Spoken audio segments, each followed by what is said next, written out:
À la une de l'actualité, après le feu vert de l'Agence européenne du médicament hier, la vaccination avec l'AstraZeneca a pu reprendre aujourd'hui. Il faut donc relancer la machine pour les médecins et les pharmaciens, rappeler les patients, reprogrammer les rendez-vous et surtout les rassurer. La vaccination, le seul moyen de sortir de cette crise et de retrouver une vie normale. D'ailleurs, pour vos vacances cet été, il vous sera très certainement demandé un pass sanitaire, certificat de vaccination, preuve de test négatif. À quoi va-t-il ressembler? Comment se le procurer? On répond à toutes vos questions ce soir.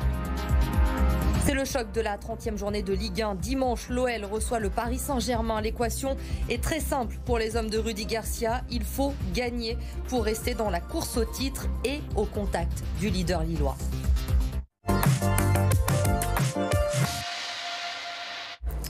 L'AstraZeneca est sûre et efficace. L'avis de l'Agence européenne du médicament a donc conforté le gouvernement. La vaccination a pu reprendre aujourd'hui. Elle avait été suspendue lundi par mesure de précaution en raison des effets secondaires constatés.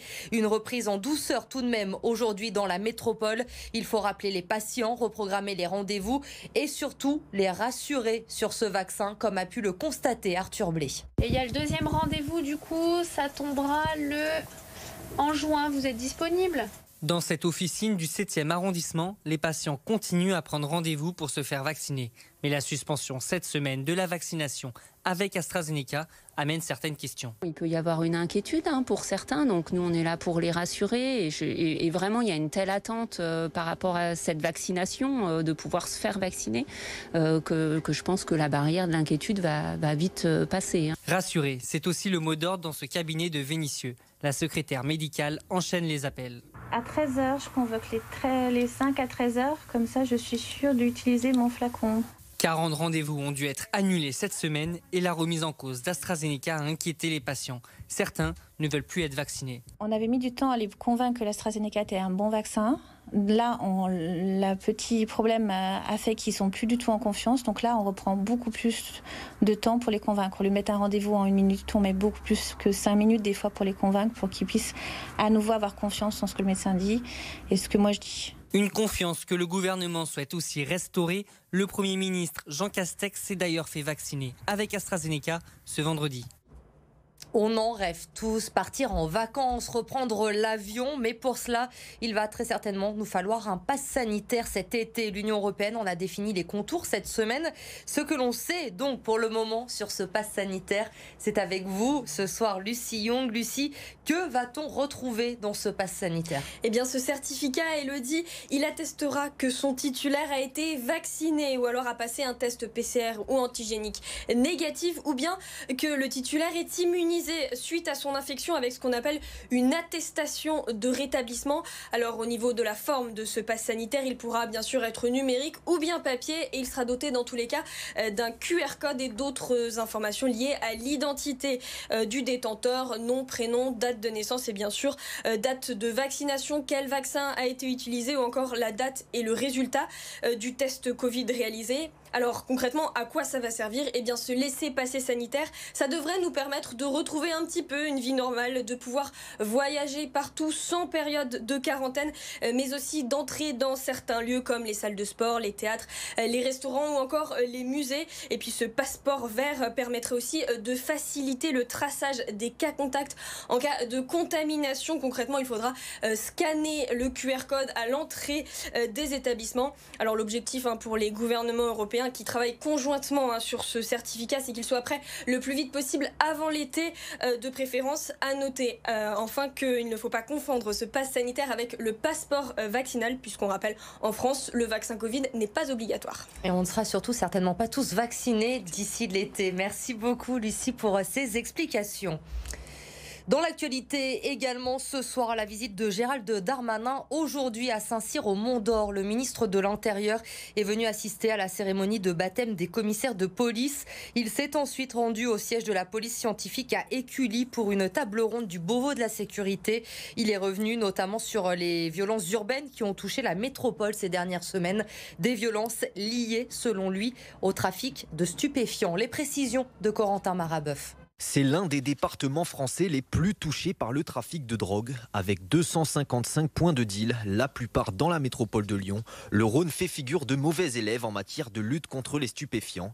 À cette tendance se sont ajoutées les violences urbaines qui ont émaillé ces dernières semaines. Un point de deal dans l'agglomération lyonnaise, ça rapporte entre 20 000 et 50 000 euros par jour d'argent liquide. C'est évidemment extrêmement lucratif. Les enjeux sont très importants.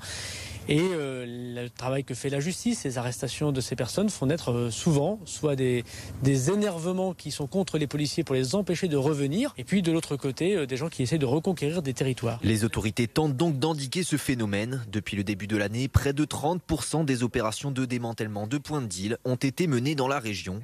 La police scientifique a aussi son rôle à jouer. Ici, à Écully, les logos présents sur les stupéfiants sont minutieusement analysés, puis rentrés dans une base de données. Du coup, ces logos, ça va permettre de faire des rapprochements entre affaires. Donc, par exemple, ce logo médical marijuana, je vais le rentrer dans ma base de données et je vais voir si j'ai d'autres plaquettes de cannabis qui ont ce même logo, qui ont été analysées par les laboratoires de police scientifique. On peut faire ça sur les plaquettes de résine de cannabis et sur les comprimés d'ecstasy. Une méthode qui permet de créer une carte d'identité des stupéfiants. Grâce à cette technique, la police espère identifier les points de deal et remonter jusqu'aux fournisseurs.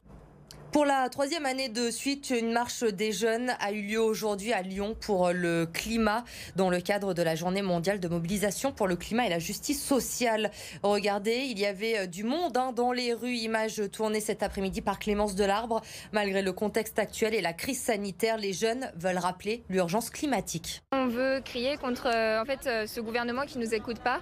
Par exemple, nos revendications, c'est pour la construction d'une convention citoyenne pour le climat Auvergne-Rhône-Alpes, plus à l'échelle locale, car l'échelle nationale, Convention citoyenne pour le climat national, a été complètement massacrée par le gouvernement. On veut en fait, entre citoyens, en bonne intelligence, créer quelque chose qui pourrait servir pour notre terre et essayer de sauver notre futur, en fait, qui est compromis par l'inaction du gouvernement. C'est l'une des affiches incontournables de la Ligue 1 et cette année, elle a une saveur encore plus particulière. Dimanche, l'Olympique Lyonnais reçoit le PSG. L'enjeu est clair, rester dans la course au titre et aussi rester au contact du leader lillois qui reçoit Nîmes. Cette 30e journée de Ligue 1 pourrait bien être le tournant de cette fin de saison. Il y a Grandjean, Édouard G. C'est un sprint final où chaque confrontation directe peut signifier la fin des espoirs de titre. Lyon-PSG, le deuxième contre le troisième avec le même nombre de points, 3 unités derrière le leader lillois. Je pense qu'il n'y a pas besoin de parler de motivation avant le match, où le monde sera au maximum. Il faut qu'on ait confiance en nous, en le partenaire qui joue à côté de nous. Si on est dans ce classement-là, à l'heure actuelle, à 3 points du premier, à égalité avec le PSG, c'est aussi parce qu'on a fait des choses avant.